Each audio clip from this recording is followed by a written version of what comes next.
Hello, I'm Julia Bradbury. That lovely man there is psychotherapist Jonathan Hoban, and these are the lockdown sessions. We thought it would be a good idea to have some mental health discussions over the next few weeks so that you guys can listen in, and hopefully there'll be words of wisdom from Jonathan, and tools and coping mechanisms and things that make a bit of sense as we all deal with this weird, strange coronavirus situation. We have been asking you what you'd like us to talk about, and Jonathan, the number one topic that people have come back to me and you about is teenagers and anxiety, how to deal with teenagers who are anxious, how to communicate with them, how to talk to them, and what are we meant to do as parents in this very difficult time to make them feel safe and understood, I suppose. What kind of a teenager were you? Yeah, I was a very, very anxious teenager. Generally, the world sort of outside scared me. And I think people who suffered from mental health issues before, they feel anxious, everything's just going to be magnified now. I think when there's a common one of the common questions being asked by teenagers is about the coronavirus itself. And I think when it comes to anything scientific or medical, you just have to point them towards the guidelines. To the facts, absolutely. We're not scientists, we're not doctors. And I think because it's changing all the time, you don't want your child to come back to you and say, well, you told me. It's like, and I think there's a lot of conspiracy theories going on as well. And I think right now, we said in our first ever lockdown session, it's about conserving energy right now. And I think it's a much, much quicker conversation to say, here are the guidelines, here's the pamphlet, have a read, really absorb it. My kids watch Dr. Pinnock, I think it's a kids program, which explains the coronavirus, and they watched it every single morning. And now they've got a great understanding of it. But again, it's coming from another source. It's not coming from you. So I think that's ultimately, regarding the guidelines, that's the best way to deal with that. Yeah. And teenagers are smarter than we give them credit for, aren't they? And they can adapt and they can strategize and they can be manipulative and they're clever, and we should take them seriously. Definitely manipulative. My God, wow. And you have to be. I mean, in terms of if you're not figuring out new strategies, if you're not sort of trying to get around sort of a rule or this or that, all that is kids kind of learning to be creative, apart from anything else. If they're learning to kind of hustle a bit, if they're wanting to be a bit rebellious, that energy is incredible. The drive to want to do those things. So it's about channeling it into the right thing. Kids nowadays need to be more, we need to give them more autonomy. We really, really do. We need to give them more responsibility. With the rotas that we have for children at the minute, what's really helping, really working for a lot of parents is if you say, this is the rota for today, they're like, it's not coming from them. If you engage them and said, which way round would you like to do things for today? What do you need to do today? Let it come from them, because if it comes from them, they're more likely to do it. The rule book is out as far as I'm concerned. This is an unprecedented situation, and we're all adapting together because this is all happening to us together. So this is a daily negotiation. This is a weekly negotiation. We can't have any hard, fast rule for the week, because next week there's going to be something different, and we have to adapt to that. So we need to have open communication. We need to allow them to negotiate with us in that respect, and we need to take them seriously. Yeah, for sure. The weirdest thing about the whole pandemic is, as an awful an experience it is, it's connecting us all in a very, very different way. So when I walk down the street and you say hello to someone, you know that we now have something in common. So for families that may have been separated either through a divorce, either through just being estranged with dads at work all the time, or, there's a common denominator now. There's a common thread for us to reconnect with our families, with our friends. And I think it's about how do we utilize that connection? So I think it's always having an open communication, and you have to be responsive to the needs of the child. But to be responsive, you need to give them the autonomy to come to you to tell you what it is that they want. And don't dumb it down. Say, that's crazy, or this or that. if you do that, you're going to instantly lose their respect. If you lose their respect, you lose their trust. You lose their trust, they won't feel safe. You don't have safety. Without safety, you have no open communication. No one's going to talk to you, even in the adult world. So And if if you have no open communication, you feel alone and isolated, and your anxiety is going to be worse. Yeah. if they come to you then with a crazy theory, how do you say to them, without saying that's crazy, how do you phrase it? How do you put it to them to consider something else or go That's back and review? interesting. I hadn't thought about that. I always do that. I never, because who am I to say that it's not a good idea? You know? I've come up with some really crazy suggestions probably about 15 years ago, and some of them have come true. And I love turning around to someone saying, that thing I said to you 15 years ago, that you really sort of put to one side, you said wouldn't happen. Love being right. But it's not about being right. It's about, with anything, the job that we have as parents it's like children need to develop tools in life. Like if they were in the jungle, we've got certain tools. Our job is to mold those tools, give them a context behind why you're using that tool, how and when will you utilize that tool. And if we give them those leadership qualities and give them that sense of belief, that's going to really help them build their confidence. Like, wow, that mum took me really seriously. Dad took me really seriously. And you build upon that. So it's like building a building, absolutely. And it's about teaching them resilience, isn't it? This is a word that we hear a lot in mental health circles, resilience, and how important it is to us. But that comes through experience and getting things wrong and theorizing. And, my little girls at the moment, the wonderful thing that we're doing during lockdown is they're 5 and they've got their first bikes and they're learning to ride. And they're loving it. But God, they're falling off the bikes and they're scratching themselves and there are bruises and there are cuts. And sometimes there are tears. But this is all a part of them getting some stuff wrong and learning and building their resilience and their toughness. And that is the greatest tool that you can hand down to your children, isn't it? I remember my father going, why won't you ever take my advice? And I said to him, because that's the only way I learn, man. I wanted to make mistakes because it had to come from me. I had to figure out, if something hurt, it hurt, but it came from me, so.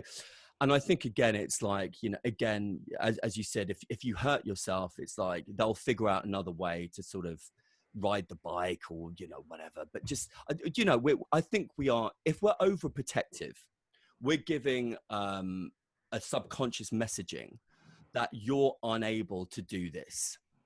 You're unable to cope. You're unable to come up with strategies on your own. It's a very negative affirmation rather than saying, go on, give it a go, which is more.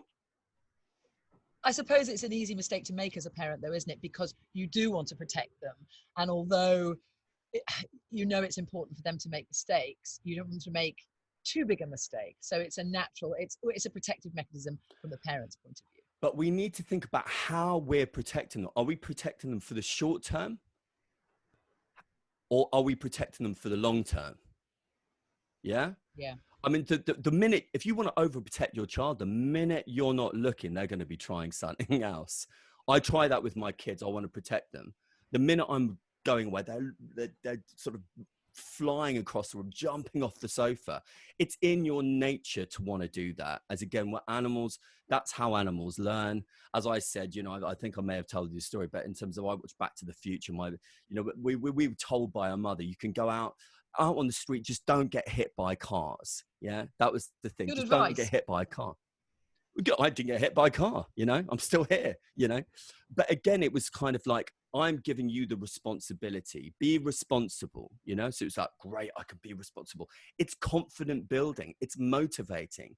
If you're saying you can't do this, you can't do that, you're saying you're not trustworthy. You're not responsible enough, And that messaging that we give our kids is incredibly powerful. We hold on to words and we can become the label of those words. It's a self-fulfilling prophecy. From when we're very, very young, it's all about through the developmental years of a child. If for whatever reason that's been sort of disturbed in some way and trust has been massively affected, we need to figure out a way to rebuild that. Normally, It's about just really basic listening skills. We all want to feel seen and heard. Our emotions want to be seen and heard. And I know it's a very sort of simple thing that I'm saying, but put yourself in that position of talking to someone, and as you're talking, they're already thinking about what else they're going to say. You're going to think, you're not listening to me, you're not taking me seriously. So you need to be able to do this to build trust. They need to know that when they come to you, you're going to take them seriously and you're going to listen to them. Yeah. When you feel there, when trust is in place, yeah, actually, if you feel respected, then you feel that you're trusted, or there's trust in the relationship, yeah, and you trust them. And when that's in place, you then feel safe in the relationship. And when you feel safe, you feel more readily open to communicate with them when needed, and allow the child to come to you. Don't badger or bombard them with questions. That's the last thing they need, and they're more likely to push you away. And when you can openly communicate, you no longer feel on your own, because anxiety normally, there's a shame attached to it. You don't want to say, I feel anxious. You don't want to say, I'm feeling sad. It's very scary to be vulnerable, but you're more likely to be able to do that if those things are in place. And then if you're able to convey that you're anxious, it's really going to decrease those stress levels. Yeah. And you're going to feel so much more connected, so much more part of that team, and so much more part of that unit. Wise words, Jonathan, wise words. All right, let's move on to our next topic. How do you help people who want your advice and want your help and reach out to you? That expression that I hate again. But they call on you for help. And then when you offer suggestions of help, they rebuff you and they say, oh, well, that might help you, but it doesn't help me. And, oh, positive affirmations, that's a load of rubbish. Or now you've made me feel worse. Thank you for that. I know that there are instances for people where that has happened. And it makes you as the friend feel bad, because you want to do your best for them. You want to be the listening ear. And really all any of us can do is talk from our own experience and say, well, this is how I've got through it, or this is what I've done. But what happens when you get that negative pushback from people? It's annoying, isn't it? Who then try and make you feel bad about it. But it's annoying, isn't it? Yeah, it's frustrating and upsetting for everybody. Frustrating is a much nicer word. I find it really annoying. if you're saying, I mean, for me, I think with friendships, in relationships, I think, of course, it's really important that people offload. It's really important that they have a listening ear, and that person is really attentive when someone else is offloading. If they ask for advice, and this is the third time you're saying, well, this is what I see is working. This is what works for me. This is what I see is working for others. This is what I've read. If you've moved out of all of those three options and they're just still not taking any action, it's like, well, what do you want me to do? And because I think what we start to do then is we start to enable. And I think our intention to protect them is in fact starting to hurt them, because we are keeping them in their comfort zones. The thing about animals is animals from a young age are pushed out of their comfort zones. Yeah. So I think we do have to say, look, I'm really sorry, I can't help you with this. You've asked me before, I've given you the advice, but you don't seem to be able to sort of move past this. Have you thought about having some counseling, some coaching? Have you thought about the fact that you're getting really stuck? I think reflecting back to them, you seem really stuck, is a really good reflection to make, because they might think, oh my God, I am stuck. And that can then make them think, do I need some extra help here to make me feel or become unstuck?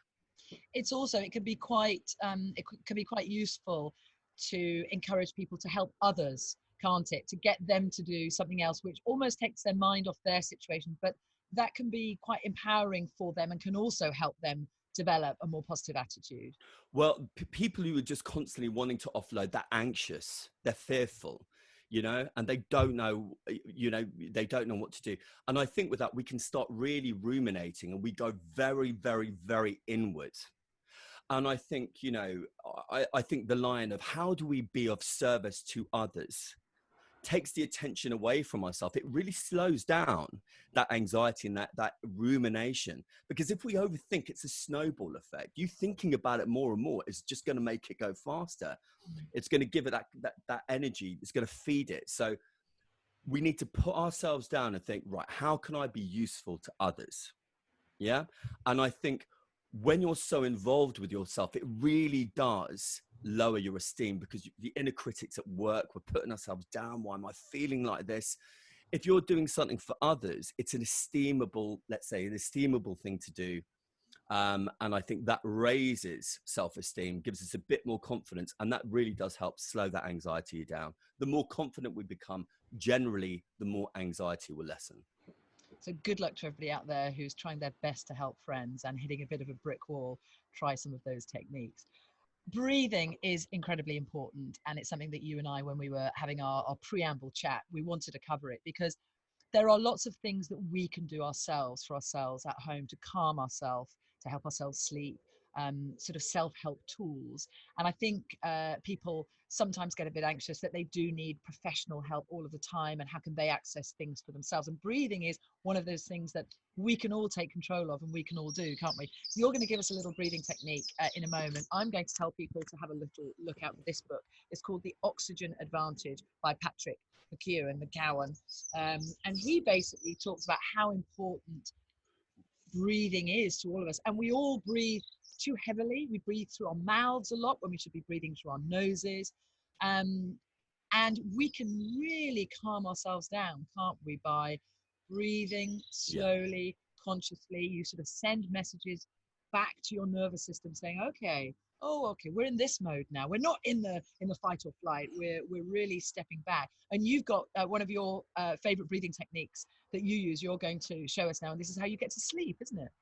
It is. This was used for insomnia. It was suggested for insomnia. And at the minute, because when we're very stressed, lots of adrenaline. So this is a way of really bringing the adrenal sort of levels down.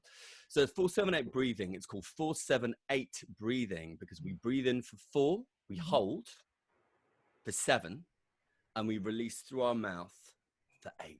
Okay, so we're going to do it together. And do we breathe in through our nose? Through the nose for 4, hold for 7, and then out for 8. So let's go. So. Okay.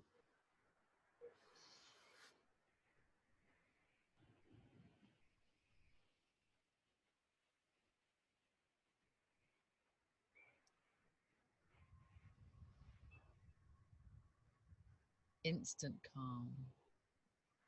It really works. I mean, I did this when I was sleeping 4 times. I can't remember what happened. I woke up the next day to the smell of bacon. I was like, this is great. So, but during the day, what's great about this is it doesn't take long, and you can do this, I think now in a lockdown situation, go out into the garden in nature, do this 5 times. This is important. Don't do it 10 times. Do it a maximum of 5. Yeah. Yeah. And you can do that as several times throughout the day. You'll notice a huge difference to your stress and anxiety. And when you were frontline, you were working for the NHS, you had your burnout, you had your really stressed out periods. Was this one of the techniques that you started using, and it helped things for you? When I worked in Liverpool Street, it was more stressful. When I came out, and it's like cars and buses and all of that, and I'm like, really overstimulated. I just went back. I found a quiet corner. Like there's loads of corners, whether in London, whether it's a muse, whether it's a park, even in my office, wherever, just sit there. You can find a quiet little corner. Do this exercise, hold for 7, breathe out for 8, instant calm, very quick to do, very manageable. Yep. And we always touch on this, finding that 5 minutes in nature, the little bit of green, the park, the canal, the garden, the window box, even just opening the window if you haven't got access to any of those things. That's so important for us all the time, and particularly now, isn't it? It's essential. Positive affirmations was something I wanted to touch on with you. I've always considered myself quite a positive person, and I do the positive affirmation thing, that I'm loved, I'm powerful, I'm all that stuff. And gratitude. I genuinely, I believe that you can think yourself into a state of mind, and that can be a positive state of mind as well. Just as easily as you can think yourself into a bad mood, a bad state of mind, you can sometimes control those thoughts Yeah. and get yourself into a good position. What's your take on positive affirmations, and are they necessary? Are they important? Or is it just a load of old codswallop? Oh no, they're really important. I mean, I did what's very well known is we did the gratitude list, you know, and I think when I was looking at everything that was negative in my life, negative in the world, Close to the you know, microphone, come. oh, so sorry. There Yeah, you so when I was really, you know, feeling very negative, I mean, you know, I was like, that's bad. This is bad. You know, everything became bad. And the more you look for bad, the more you find bad. So gratitude list was very useful to kind of figure out, to look at the positives. What do I have that's positive? But also, I think, to be honest with you, with positive affirmations, from my experience and from my point of view, we can get lost with words. It becomes very word-based affirmation. So I noticed, I mean, your mum dancing that you're sort of doing on Twitter, you know, is my bad mum dancing, which I'm doing to just lighten the mood a bit and make people laugh, and you me know, as well.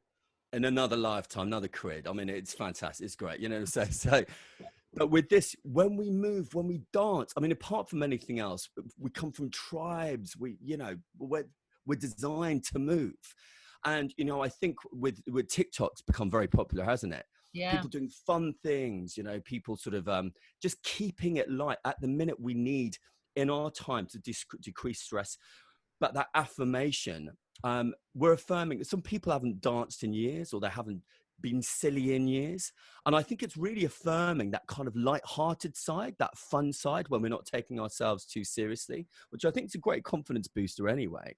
But I think when we do dance, we connect with our bodies, we connect with music, you know.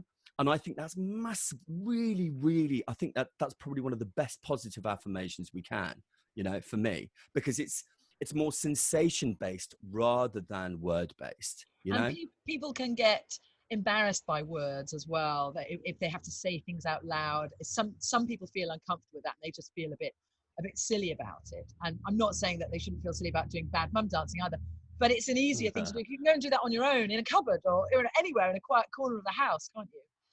Well, I mean, you would never tell by the way I sort of rattle on with words, you know. But I mean, in my life, I've really struggled to find the words, you know. Whereas if the music comes on, you know, I'm not going to do my sort of thing, but you know, you start kind of moving to the rhythm, you know, and your body has a different expression. Vice versa, if someone is kind of more movement based and they're not very word based, flip it around, they will want to be more word based, you know.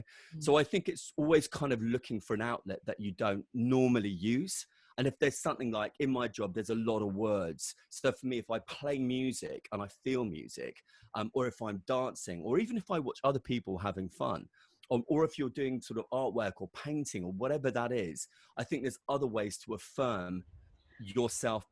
Affirmation is about just making yourself feel good and the things that make you feel good. That's good. Jonathan Hoban, always fantastic to talk to you. This is Jonathan's book. There it is, Walk with Your Wolf. It's very, very good. So if you haven't got it, then it's definitely well worth a read. And don't forget, these sessions are going to be online for you for a long, long time so that you can keep coming back. And hopefully we've covered some interesting stuff for you today. These are the lockdown sessions. That is Jonathan Hoban. I'm Julia Bradbury, and we'll see you next time.